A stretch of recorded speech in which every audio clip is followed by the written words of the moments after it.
All right, good afternoon. I'm Administrative Law Judge John Johnson. I'll be the lead ALJ for this hearing in the appeal of Frank E. Feder 1996 Trust. I want to thank all participants for joining us today. It looks like we have everybody that we're expecting. Once we go on the record, we'll do formal introductions of the parties. Before that, I just want to go over a couple announcements and recap where we are in the appeal following the pre-hearing conference. During these few minutes, while we're off the record, if you have anything that you want to interrupt, right away, here we go. Oh, sure. And if I get closer to the microphone, that might help a little bit as well. As I was saying, once we're off the record right now, if you have anything, updates or questions you want to interrupt with me right now, go ahead and do that at this point while I go over a few of the preliminary matters. Present is our stenographer, Ms. Alonso, who is reporting the hearing verbatim. To ensure we have an accurate record, we ask that everyone speaks one at a time and does not speak over each other. Also speak clearly and loudly, which I will try to do as well. When needed, Ms. Alonso or a panel member might interrupt just to ensure we have proper transcription. After the hearing, Ms. Alonso will produce the official hearing transcript, which will be available on the Office of Tax Appeals website. To help ensure we have a clean record, I'd also ask that you please mute your microphone whenever you're not speaking, and wait to respond to any prompts or questions until the prior speaker has completely stopped talking, just to make sure we don't talk over each other. Once we go on the record, I'll restate the issues we have on appeal as listed in the conference minutes and orders, and we'll also enter the exhibits into the record. At the pre-hearing conference, we noted that respondent submitted with its briefs exhibits A through F, and appellant submitted with its briefs exhibits that we labeled 1 through 14. There are no objections to those exhibits. Since then, respondent has submitted an additional exhibit, Exhibit G, which is the business master file transcript. And any new exhibits from respondent as of today? No. Thank you. And appellants, do you have any objections to Exhibit G that was entered by respondent? No, Your Honor. Thank you. And I believe appellant had exhibits 1 through 14, and then they brought an additional document today. Is this intended to be a visual aid for the hearing or additional exhibit? Additional exhibit, Your Honor? Okay. And Franchise Tax Board, you got a copy of this document? Yes, we did. Okay. Any objections to admitting this document? No, we do not have any objections. Okay. We'll go ahead and mark this one as Exhibit 15 and enter that into the record once we go on the appeal.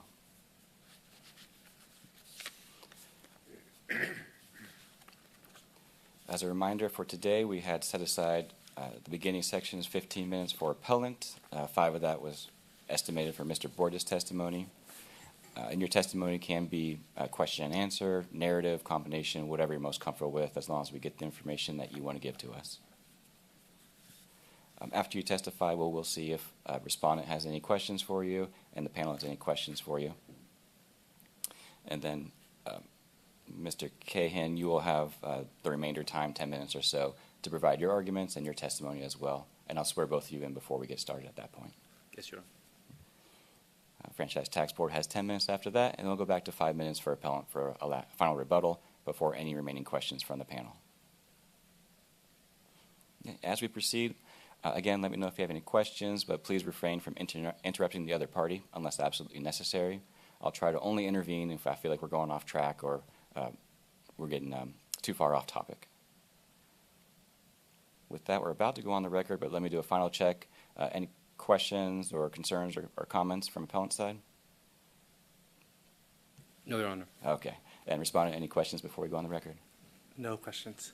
All right. And if my stenographer is ready and panel members are ready, all right, we are going on the record. This is the appeal of Frank E. Feder 1996 Trust. It is OTA case number 230713919. The hearing is being held by led by myself, Administrative Law Judge John Johnson, here in sunny Cerritos, California. My co-panelists today are Administrative Law Judge Kenny Gast and Administrative Law Judge Teresa Stanley, and they are my co-equal decision makers in this appeal. And it is 1:12 p.m. on June 18th, 2025.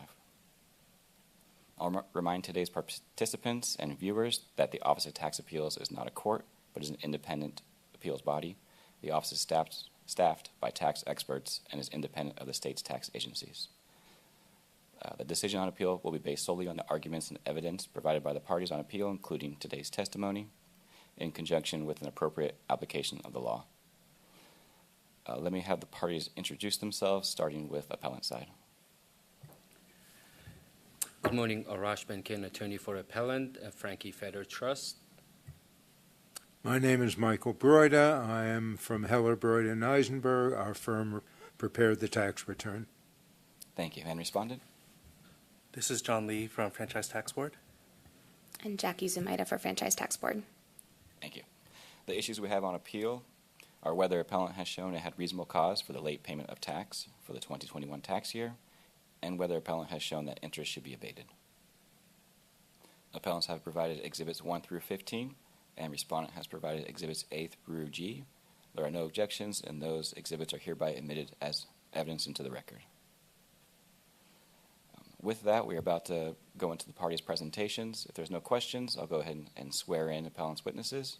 If you both could raise your right hand for me. And do you solemnly swear or affirm to tell the truth, the whole truth, and nothing but the truth? I do. Thank you very much.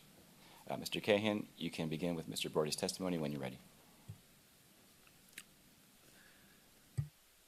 Yes, Mr. Broida, good morning to the board, to the FTB agents and attorneys. I appreciate the time to give us to be heard today. Mr. Broida is going to testify to as to what the error occurred, and we're going to continue with our argument how that. Mr. Broida is going to testify with regards to the type of error and what happened in there, and with the submission of the new evidence number 15, he'll use that as a guide what happened in here.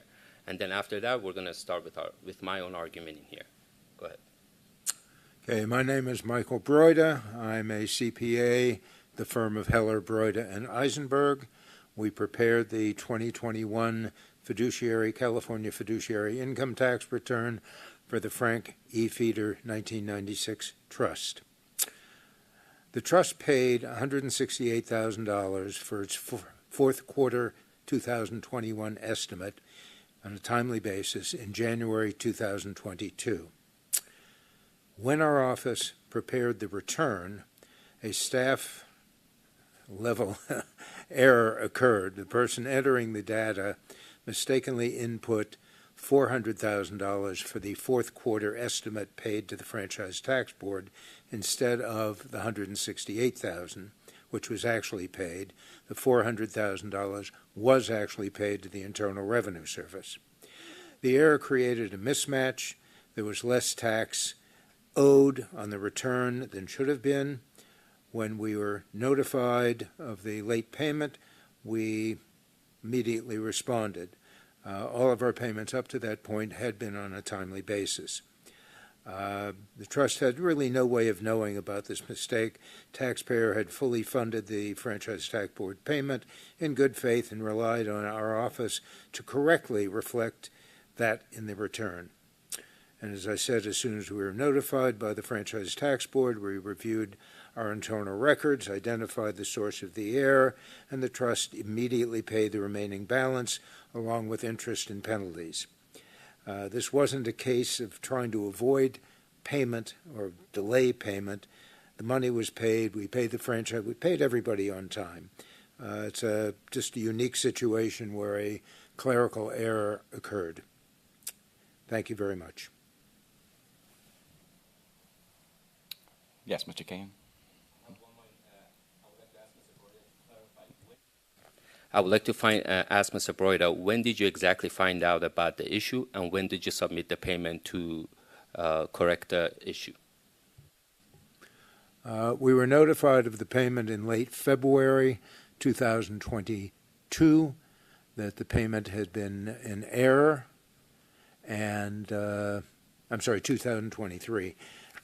Once we were notified, we were notified late February. In early March, we made the payment. So really, as soon as we could, we made the payment after being notified. And thank you very much, Mr. Broida. With that, I'm going to start my oral argument on this. If we can, real quick, let's just make sure FTB has any questions for the witness. No questions from Franchise Tax Okay. Board. Any questions from the panel? No questions. Okay. You can continue. Thank you. Thank you very much. Good afternoon. Thank you for the opportunity to present this appeal on behalf of Frankie Fetter Trust. Today we're hearing addressing a penalty that should be abated, one arising not from a disregarded tax laws or from internal clerical error that basically should have been caught. It was a simple, very third-tier clerical error that caused it. The reason I'm calling it a third-tier error is that it wasn't a taxpayer who made this error. It wasn't the CPA who made this error. It was a clerk that was working for the CPA. So it was a very, very unique situation and circumstances. This case applies in reasonable cause. It was meant to function to protect taxpayer to exercise ordinary business care and prudent, but nevertheless caught by rare circumstances, like in this matter. In this case, Mr. Kane? Yes. When you're reading, you tend to speak a little quickly. So My Can you apologies. slow down a little bit so that our stenographer can catch everything? My apologies Thank to that. you. No problem. So, nevertheless, the trust in this case filed their taxes on time. They funded the payment on time. All the estimated taxes for that year were paid on time. $168,000 was paid on time for the fourth quarter. And relied on a qualified CPA, acted promptly upon the discovery of the error from the CPA's firm. And then, so we're going to go into concern the late payment issue revenue taxation code 19132, where the trust immediately filed a return. The full payment was funded and directed upon the discovery of the matter. Unforeseeable clerical did not create undue delays more than the discovery, meaning as soon as Mr. Broida discovered the issue at hand, which was around February 23rd, 21, according to the files, February 21, 23, FTB notified that there is a deficiency, and on March 8th, in their own filing, they say we received and they have applied the funds to the account, meaning that between February 21, 23 to March 8th, which is like maybe a 1 week or 2 weeks difference, by the time FTB usually applies a balance and it shows on a record, it takes a couple of days. That means upon the discovery, within a day or two, they did not even wait, they made the payment. The legal standard for reasonable cause in this case, under FTB and under Treasury Regulation Section 301.6651-1C1, reasonable cause exists where the taxpayer exercised ordinary business care and prudent and was nevertheless unable to comply. That standard is met here. The trust did not ignore the tax obligations. The trust did rely upon a qualified CPA. It funded the payments in advance and it acted immediately to fix the issue.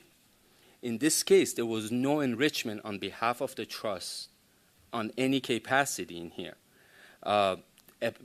The amount that was supposed to be received by FTB got paid on time to them, which was $168,000 that they made on the January of 22, which was for the calendar year 21.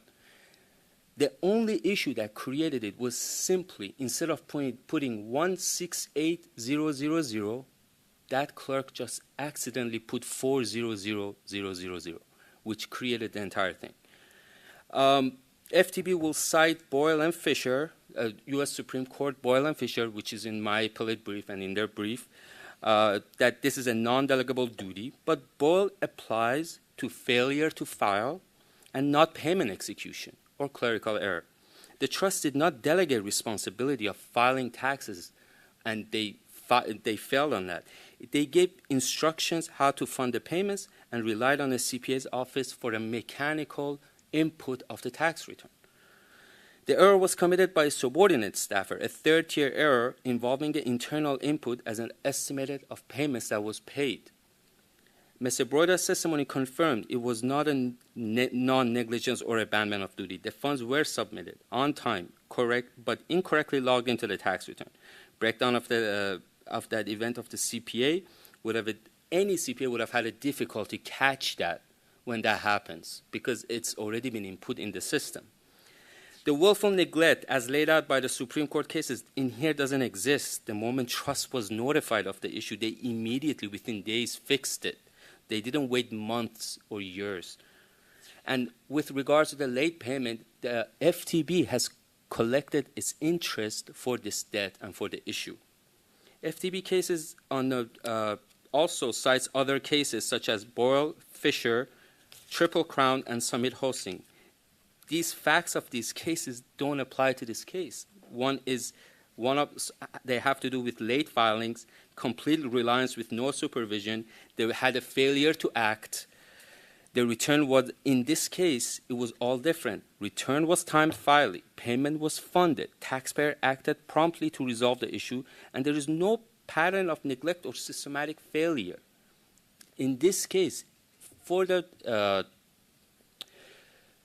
taxpayer, in this case, hasn't had similar issues or running issues with owing taxes or late filing or late payment or non-filing or non-payment. This is the first time they have had to be faced with such a thing. The purpose of unlike the cases cited, our failures didn't happen at the top. It didn't come from the taxpayer. It didn't even come from a CPA. This is a third-tier execution of error committed by subordinate.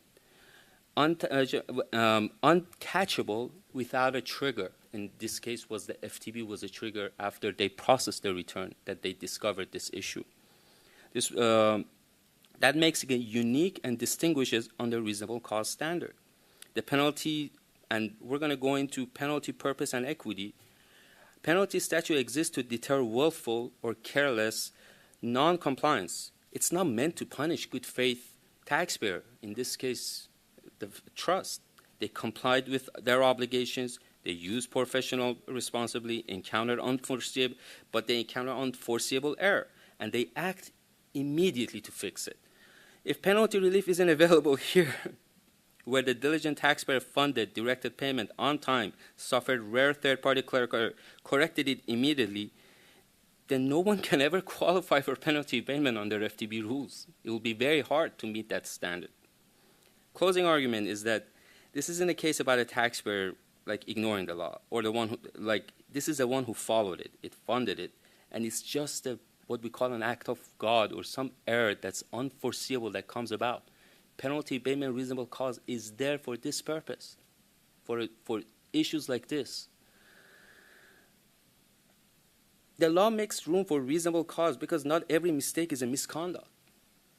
When the fact shows diligence, integrity, and rapid correction, like they do here, penalty serves no purpose, just to punish the taxpayer in here. And the amount just for one simple clerical error being assessed as a penalty is really unreasonable. For that purpose, we request that this penalty be abated. Thank you very much. All right, thank you. Let me ask Franchise Tax Board, as to any factual statements that were made, did you have any questions? No questions. Okay. And then factor otherwise, I'll ask my panel members. Judge Stanley, any questions? Yes, I've got one. You mentioned a couple of times that the tax was fully funded. What do you mean by that? Estimated taxes that were supposed to be paid on the January for the fourth quarter of 2021 that they paid on January 22nd. The $168,000 was supposed to be remitted according to his calculation. They sent it in. All estimated taxes that they were supposed to pay, they paid it. Okay, and was the $232,000 that wasn't paid, was that somehow fully funded as well? If I may ask, the 230, which one, where is that balance from? After filing of the tax return with the $168,000 or a $400,000 deficiency? My apologies. After correcting from $400,000 to $168,000, there's a remaining balance of $232,000. They paid it upon receiving that notice, and it needs to be Okay. clear they did it. Okay, so when you meant that the tax was fully funded, you didn't include that 232,000? No, Your Honor. Okay, thank you.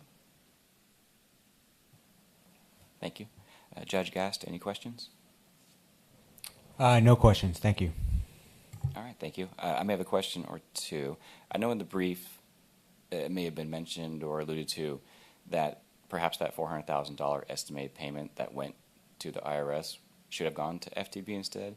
Is that still part of the argument, or is it just that it was reported incorrectly? It was reported incorrectly. My apologies. Okay, thank you. You know, And I know at the pre-hearing conference, when we were laying out the issues on appeal, we have the penalty. You also mentioned that you might be separately arguing interest abatement on appeal. Did you have any separate arguments? we're relinquishing that argument. We're willing FTB to keep the interest. Okay, thank you. With that, if Franchise Tax Board is ready to present, you may start. Good afternoon. I, John Lee, along with Jackie Zumaeda, represent Respondent Franchise Tax Board. There are two issues in this appeal.